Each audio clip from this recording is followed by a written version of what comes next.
বল বল কেমন লাগছে? হরি বল। কুমিরের হাড় মতো দাঁড়িয়ে আছি, তখন তখন কুমির আমাদের নিয়ে নিতে পারে বুকের ভিতরে। শুধু দাঁত নেই বলে নিতে পারছে না। খুব সুন্দর হয়েছে। এইখান থেকে পাহাড়ের অপরূপ সৌন্দর্য দেখা যাচ্ছে, খুব সুন্দর লাগছে উপর থেকে। সত্যিই তাই, জায়গাটা কত সুন্দর অপূর্ব দেখুন। পাহাড়ি ঘুরে সুন্দর পাহাড় সামনে। আবার অনেক লোক বলে এটা ভড়কাবাজ। বুঝলি সব আমাকে বলতে হবে না। স্রোত বয়ে যাচ্ছে জলের, যেরকম ভাবে দাঁড়িয়েছি সব কটা আমার পাহাড় বেয়ে। আমরা নিচের দিকে নেমে যাবো, এখন পাহাড়ের উপরেই আছি। আরে তুই মনে হচ্ছে জানিস ভিডিও করতে করতে ছবি তোলা যায়? স্যার চলুন চলুন চলুন চলুন স্যার, চলুন। কিছুটা আজকে ওকে পেয়ে যাবে।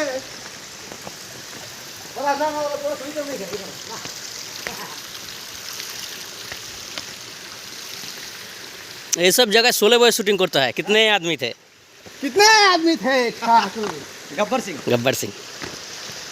वहाँ देव जगह शूटिंग करेছে চাঁদের পাহাড়। চাঁদের পাহাড়, হ্যাঁ চাঁদের পাহাড় ওই যেটা মার্বেল লেক যেটা বলছেন না, হ্যাঁ হ্যাঁ ওই শুটিং করেছিল দেব। মাস ধরে। হ্যাঁ দেখুন স্রোত বয়ে আসছে, নিচের দিকে তাকাতে হবে, পা স্লিপ করে জানলে। আমার নাম গোপাল না? হ্যাঁ গোপাল আমার নাম। খুব সুন্দর দাদা, খুব সুন্দর। আবার কি ইচ্ছে করছে না? অবশ্যই ইচ্ছে করবে না, এত সুন্দর জায়গা দেখার মতন। আবার আসেন আবার বন্ধু। হ্যাঁ আমরা আবার নতুন বন্ধুদের নিয়ে আসলেই আমি চলে আসবো এখানে।